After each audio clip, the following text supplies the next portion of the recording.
حضرت ابو رقیہ امام الداری رضی اللہ عنہ نے رسول اللہ صلی اللہ علیہ وسلم کی ایک حدیث نقل کی کہ قال رسول اللہ صلی اللہ علیہ وسلم الدین النصیحہ. صحابہ اکرام نے فرمایا قلنا لمن قال للہ ولکتابہ ولرسولہ ولأئمة المسلمین وعلیہ او کما قال علیہ الصلاۃ والسلام. رسول اللہ صلی اللہ علیہ وسلم نے ایک حدیث بیان کی اور کہا کہ دین النصیحہ کہ دین سراسر نصیحت ہے، دین سارا کا سارا خیر خواہی ہے. صحابہ اکرام نے آگے سے عرض کیا قلنا لمن، وہ کیسے یا رسول اللہ؟ رسول اللہ صلی اللہ علیہ وسلم نے آگے فرمایا کہ للہ ولکتابہ ولرسولہ ولأئمة المسلمین وعلیہ، کہ للہ کہ جو شخص رسول اللہ صلی اللہ علیہ وسلم نے فرمایا کہ یہ 5 کام اپنی زندگی میں کر لے گا، اپنی زندگی میں ان 5 کاموں کو لے آئے گا تو اس کا ایمان مکمل ہو جائے، اس کا ایمان کامل ہو جائے گا. سب سے پہلے للہ، اللہ کی فرما برداری کرنا، کہ اللہ کی ذات کو اور اللہ کی صفات کو پر ایمان لانا اور اللہ کے ہر احکام کو، اللہ کے ہر حکم کو اپنی زندگی میں پورا پورا اتارنا، اور اللہ کو ہر وہ کام جس سے اللہ راضی ہوتا ہے وہ اپنی زندگی میں لے آئے، اور ہر وہ کام جس سے اللہ ناراض ہوتا ہے ان کاموں کو اپنی زندگی سے نکال دے. اور آگے رسول اللہ صلی اللہ علیہ وسلم نے فرمایا وَلِكِتَابِهِ سے مراد قرآن مجید، کہ قرآن مجید کا جو حق ہے وہ شخص وہ حق ادا کرنے والا بن جائے،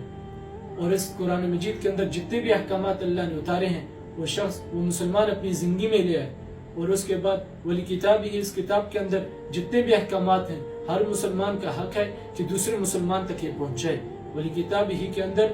جتنے بھی اس کا حق ہے کہ قرآن کا جو پڑھنے اس کا حق ہے ہمارے اوپر، اس کے اندر جو کچھ لکھا ہوا ہے، جن چیزوں سے منع کیا اس سے رک جائیں، اور جن کاموں کا حکم کیا ہے ان کاموں کو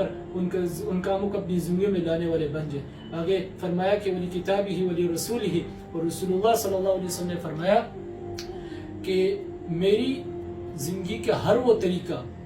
چھوٹا ہو یا بڑا ہو، ہر وہ طریقہ، ہر وہ سنت وہ انسان شخص اپنی زندگی میں پوری لے آئے، اور انسان پوری دنیا کے اندر میری سنتوں کو زندہ کر دے اور میری محبت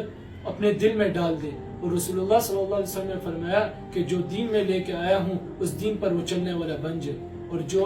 طریقے میں نے بتائے ہیں ان طریقوں پر اپنی زندگی گزارنے والا بن جائے. اور آگے والی ائمۃ المسلمین، اس کے اندر علماء نے 2 چیزیں بتائی ہیں، ایک حکمران، دوسرے علماء. حکمران سے مراد کہ حکمرانوں کو چاہیے کہ اپنی قوم، جو ان کی قوم ہے، جو اس کے وہ سربراہ ہیں، وہ قوم کے ساتھ ان کی رہنمائی جب کریں گے تو ان کے ساتھ نرمی کے ساتھ پیش آئیں، اور ہر ان کی ضرورت جو ان کی ہے ان کو پوری کرنے کی کوشش کریں، اور ہر وہ برے کاموں سے ان کو منع کریں. اور حکمران کو چاہیے کہ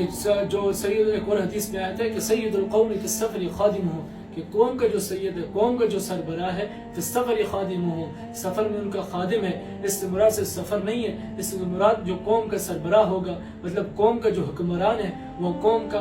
خادم ہے، تو ان کو چاہیے کہ قوم کی ہر وہ ضرورت پوری کرے جن کی ان کو ضرورت ہے. اور اس کے بعد فرمایا علماء، دوسری چیز، پہلے حکمران تھے ولی ائمۃ المسلمین میں، پہلے حکمران اور دوسرے علماء. اور سب سے بڑی چیز اس دور میں سب سے بڑا جو کام ہو رہا ہے علماء کی بے قدری کرنا ہے. رسول اللہ صلی اللہ علیہ وسلم نے فرمایا کہ علماء کی قدر کرو، علماء، اور ہر وہ کام جو تم اپنی زندگی میں کر رہے ہو علماء سے رہنمائی لے کر کرو. میرے بھائی دوستو، علماء کی قدر ہم کرنے والے بن جائیں. اس کے بعد رسول اللہ صلی اللہ علیہ وسلم نے فرمایا وعلیہم،